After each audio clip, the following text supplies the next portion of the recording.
Bessie Newton's Biography, Part 5. So this is to the far left, it's my great-grandmother. In the middle is my grandfather, Benny Newton. And then to the far right is my grandmother, Bessie Newton. Okay, and then this is my grandmother and grandfather.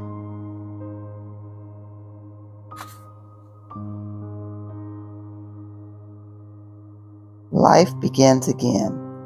I met Benny in 1931. He was a very good man. He was a Sunday school teacher, a good Bible man, and everything. Very, very good. I loved him.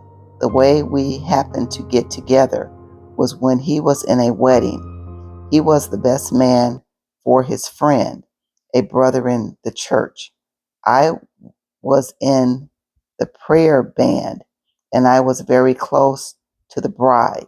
She was in the prayer band too. We met at Sister Major's house every Thursday when we got done with our chores and work, and we would pray and talk and sing, and at night we would all go together to night service. Then after church, we would go back on our jobs. I was a domestic at that time, so they got ready to get married. When they got ready to get married, Sister Majors, who was over the prayer band, said to me one night, "What are you going to do when our friend gets married?" I said, "I don't know." She said, "Do you want to get married?" "I don't know," I said. "There's nobody there at the church that I can marry." She said, "Yes, there is, Brother Newton." I said, "Oh, he's not thinking about getting married." I don't know why I said it, because he hadn't said nothing to me and I hadn't said nothing to him. Then she said, Do you want him?" "I guess so," I answered. "Well, pray and keep your mouth shut." So I start praying. The girl that Benny's friend was going with worked right across the street from where I was working, and his name was Scribbins. And Benny would bring him to see her, and while he was over there, he came and knocked on my door. And when I opened the door, I was so surprised because I wasn't expecting to see him. I told him to come in because I had my little place out in the back. After I got through with my work, I stayed on at the place. So we talked a while. The next day, I could hardly wait to get to the telephone to tell Sister Majors. "Guess what? Benny came over to see me." She said, "Yes, that's wonderful. Just keep your mouth shut."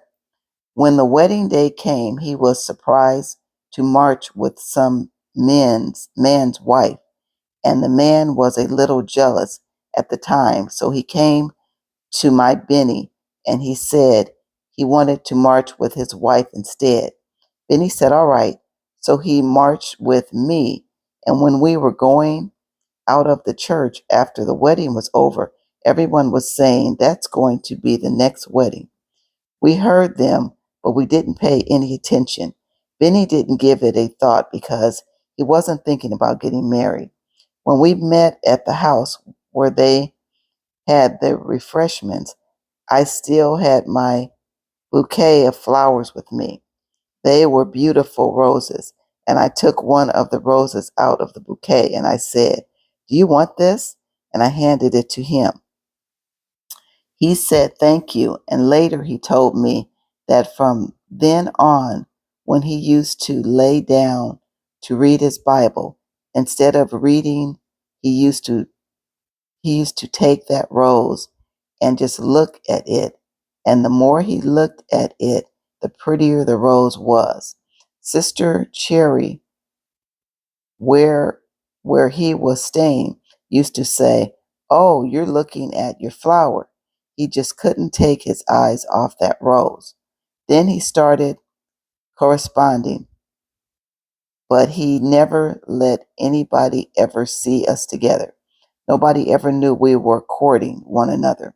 Then finally, we decided we'd get married. I put in for my divorce, and he put in for his. We waited a while, and then we decided after our interluxury degree came to go ahead and get married in Yuma and wait for our final. We'd been told that we could go to another state and get married if we wanted to. So on May 12th, 1932, we went to Yuma and got married. When Benny got saved, he said, "Now I know I can live right." He had tried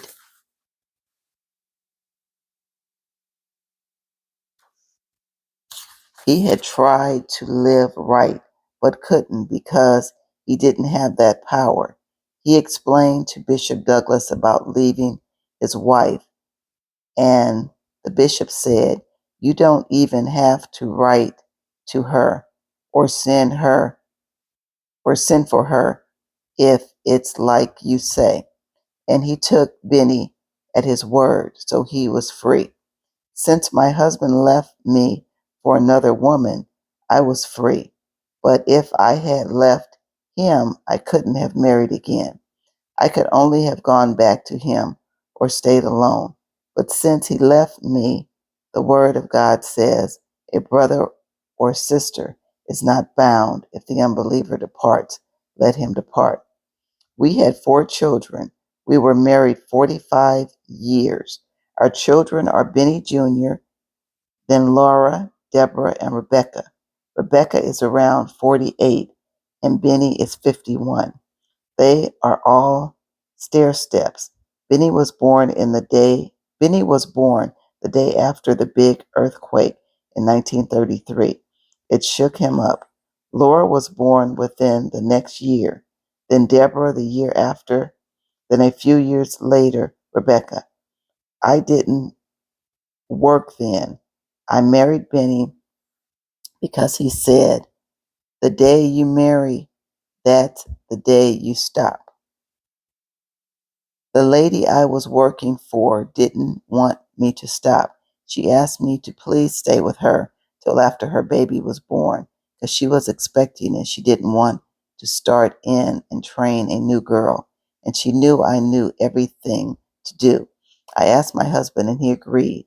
I stayed with her until after she had her delivery. Then I left and I didn't work no more until after my children got big. Then he said, "If you want to go out to work, you can." Benny was a maintenance man. He worked for Tutman Motors at Figueroa and Jefferson. Before he worked putting tread on tires. He was with Tutman until they went out of business. The father had the father had passed by that time and the son had taken over. He told my husband, "I'll give you a job. I'll give you a good job. I'm going to try to place everybody who is working here." When he did, he said to Benny, "You are last. I want you to drive a truck for Atkinson Men Atkinson's Men Clothing in Pasadena. They had 4 stores. He used to make the round and go up to all the stores, clean them up, check them out. Sometimes he'd have to transfer money back and forth to different places, and he always did his work good. They thought well of him. He worked for them till his heart gave him so much trouble. He just had to stop. He should have been retired before that, but he didn't want to retire, so he kept working. But after his heart got bad, he just had to stop. So he retired. And we will continue on next time.